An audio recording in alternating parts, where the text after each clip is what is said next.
Hi there, it's David Young, the Resourceful Coach, and what we're going to talk a little bit about today is what I call my 7 reasons for effortless golf. And to be honest, it can be for effortless life.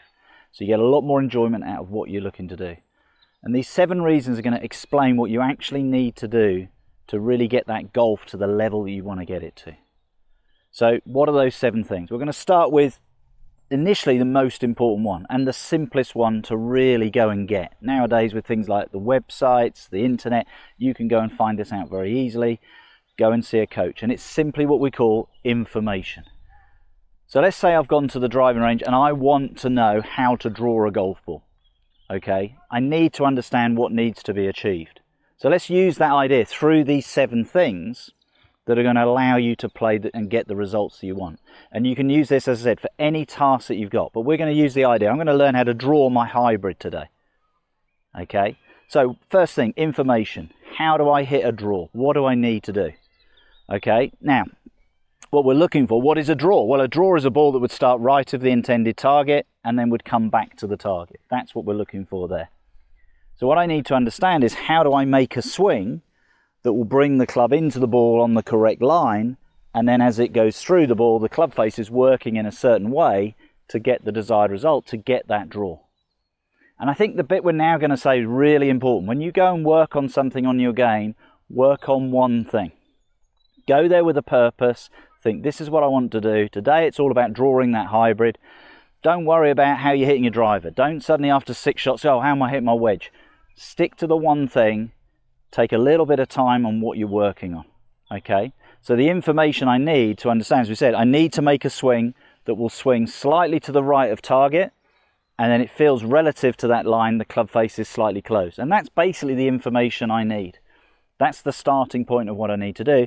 Now the second thing we're looking at is I've got to develop the skill.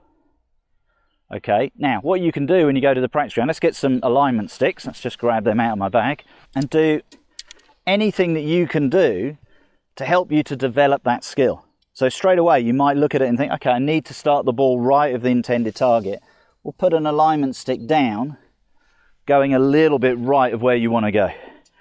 So that straight away encourages you to feel as if you are going to swing the club more on that line through the ball. If you want to, stick another line down to sort of help you to feel, well, I'm going to run parallel to that. So that again promotes you, and you can use your stance to promote that idea. So we understand what to do, that's the information. Now we're developing the skill. And that's the important thing there, okay? Now what's important as you go through, we're using these teaching aids to help us to do it. And I think also that the biggest thing now, I would say to golfers, is as you start to develop that skill, is watch every ball that you hit. Don't fall into the habit. People hit a shot and it maybe isn't what they want, and they get a little bit upset, a little bit frustrated, annoyed, and then their mindset gets away from the information they've already got and the skill they're looking to develop. Okay, so as we're playing down here, I'm playing off a reasonably flat lie. I know it looks like I'm playing off a ball above my feet, but I'm not. It's just the way the fairway, the practice ground slopes going down it. But I'm just working on that feeling. Number one, develop the skill to swing that way. If I swing slightly to the right of target, there's an opportunity now to get the draw because the ball is going to start that way. Okay, so that's my first thing. So I'm developing that skill. I'm going into that idea as we go through. On this occasion, we've got the club face rotating nicely and the ball there is drawing down the practice ground nicely. So here's our first 2 things, and they're probably the 2 bits I would say most people will look at and go, well, that's all I need to know. I need to know what to do and I've got to go and develop the skill. Here's the third thing, how much time you put into it. And what we said earlier in the video is only work on one thing at a time. And I think that's really important. And I always remember seeing a thing with a totally different sport, which was with Jimmy Connors was doing an interview, the tennis player. And he was with John McEnroe and Sue Barker. This was at Wimbledon. And they basically said to him, well, you never practiced. But what he did with his time, he was efficient with it. And he said, no, I spent probably half the time you did on the practice courts, but I had a purpose to what I was doing. I had 1 or 2 things that I was going to work on. I went there, I did that in 2 hours, whereas you took 4 hours to do it. And maybe you were trying to do more things. So that's really important. When you go to the practice ground, Don't always think getting 100 or 200 balls is going to be a good thing. You may find just getting 50 balls and focusing on it and giving your focus better on that shot, you get a better result. So work out what works best for you. You might hit 50 and get bored, and then the second 50 is terrible. So your time is important. Now this is really important to understand. If you get the opportunity, so if I was able to get down the practice ground like I'm doing today, and we'll hit another shot, okay, and I've got the time to get to the practice ground and actually physically hit balls, then that's fine, okay? Slightly overdrew that one, but again, okay, the right idea of shape. There may be a day where you haven't got that time, but this is what I want you to do with the time thing, is give yourself a minimum of 10 minutes a day, either thinking about the skill that you're developing or physically doing it. So those days where you're busy at work, you don't have the chance, can you just think about that swing? Or could you even just go in the back garden and swing and get the feeling? You might be going to work, you tap into, I don't know, you're getting on a train, you're standing on the platform, could you just sort of rehearse that feeling in your mind, okay? Get that feeling. You don't even need a club. If you've got an umbrella or something, it's raining, get the feeling there you're doing that. Anything that gives you that feeling, because the time that you're putting in and you're doing it daily, and I always liken this a little bit to driving a car. When you first sort of learn to drive a car, you might get in a car once a week for a lesson, and once a week if you're lucky if your parents take you out in the car. So you're only doing at best twice a week. You pass your test, you buy a car, you probably drive your car near enough every day for the rest of your life. So you get into the habit of doing it. If you're picking up a golf club once a fortnight and expecting to hit a perfect draw, it's going to be a little bit tricky because you're not developing the skills, because you're not putting the time in. So there are first three things: information, skill, time. Now, next thing is what I call belief. Do you believe in what you're doing? That's really important, because it's amazing when you start to trust something, you understand what to do, it's amazing you start doing it more regularly and you start to get that result you want more often. If you're not quite trusting, and that's going back to that very first thing, the information, if it doesn't make sense, the chances are you're not going to believe in it. So it's the biggest thing I say to my lessons, and the biggest thing I would say to you if you go and have a golf lesson: never walk out of that lesson not understanding what I've gone through, because your belief isn't going to be there. Okay, you'll walk away, now you're caught in two ideas. And there's that old saying people say, you get worse before you get better when you have a golf lesson. In my mind, biggest load of rubbish ever. If it makes sense, you'll make the changes, you will get better straight away. If it doesn't make sense, you don't believe in what that person's told you to do, the chances are it won't work. You won't get the sort of success rate that you would like. So you have to believe in what you're doing. And be honest with your golf coach. If it doesn't make sense and you're not happy with what he's telling you, stop him. Say, look, you need to explain that again to me, because that doesn't make sense. I'm not going to make any changes. So really important. That belief is massive. The more I stand here and believe in that technique, the more I'm going to hit that draw. The more I'm going to get there and think, yeah, I know if I swing down that line, there's the skill level, there's the shot. The more I see it happen, the more that belief grows in my mind, the better I'm going to get there and through. And whereas the first was a lovely little soft draw, second one was a bit too much, the next was exactly what I wanted.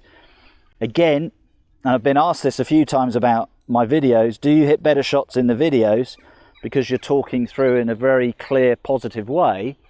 Probably yes. So I'm believing in what I'm doing and I start to get better results. That's really important as you go through.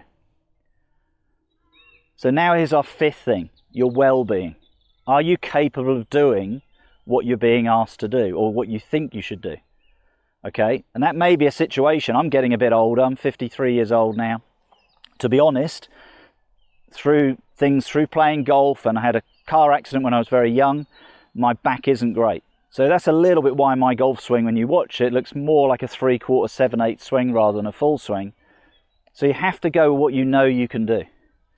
But again, it might be something you haven't spent any time in the gym or fitness or anything like that, and you may find the information you're getting from your pro about your swing might say, well, you need to be a bit more supple. That will help. So your well-being is really important. But again, That goes back to the information. It's amazing how these things start to sort of balance out as we go through. So there are 5 things so far we've gone through. Next thing, money. Money's quite important, okay? But it's not the be all and end all. If you've watched one of my videos, I'm happy with my golf clubs. I'm not changing my golf clubs all the time, but being able to spend a little bit of money maybe on your equipment, on having golf lessons, all of these little things can make it easier to get the result you want. But probably the last 2 things we're going through here, money is one of them, isn't as important, but it can definitely help. I think that's an important thing to understand. And then the final part is other people. Now there's 2 ways of looking at this for other people. Number 1, you may have family commitments. So that's the importance of going back to that time aspect. 10 minutes in the back garden or 10 minutes of thinking about that drawing swing may be just as important as anything else that you do, because at least it keeps the momentum going. But if you've got a family commitment, you've got to take your son to football or something like that, that's absolutely fine. But are you able to do what you want to do? That's the important thing as you go through the shots. Are you giving yourself that chance to do it? So there are our 7 sort of things that we've looked at.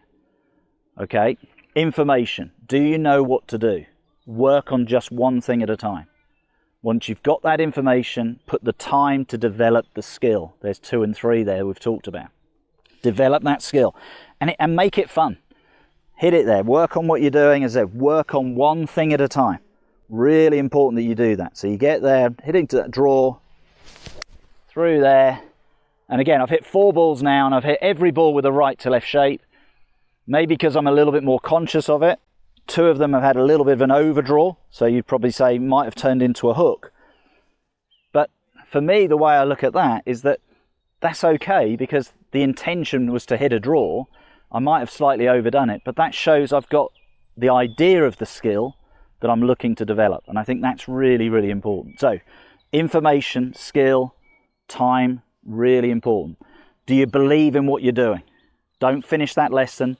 Don't finish reading that article without full confidence in what you've got to do before you go to the practice ground and work on it. Never finish a golf lesson if you're unsure, and leave that lesson. Don't pay that gentleman some money if it doesn't make sense to you and you feel, yes, I can go away and work on that idea. Okay, really, really important that we get that sort of sensation as you go through it.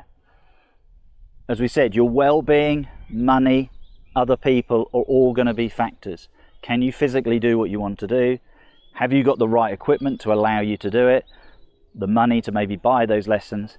And have you, again, back to time, but again, other people, is there an opportunity to do it? But back to that idea of driving your car every day, regularly, something as simple as, you don't even think now about how to eat, put your socks on. They're things you do every day, just 10 minutes a day in the back garden. And it may be you have 2 weeks of that, but you'll be amazed of just swinging the club that way, getting the idea, get your pro to give you some drills that give you that feeling of what to do in the back garden, to say, look, I don't get the opportunity to do this as often as I'd like, but those drills will make a difference. That's the key thing. So there are 7 reasons for effortless golf. You can use them in life. Okay, really important to understand. You can use these ideas, and if you do, it's amazing how it'll make a change to your game and get the success that you want for your level that you want to play to. And I've seen golfers, when they've taken these ideas on board, have taken their level 5-6 shots better than they ever expected they were going to do. I hope you've enjoyed today's video. It's all about getting your game how to get everything coming together to get the results that you want. If you have enjoyed it, please subscribe to the channel. There's a little bell you can press which gives you notifications. That tells you about when the next videos are going to come out. And if you have enjoyed it, please share it with your friends, and I look forward to seeing you soon.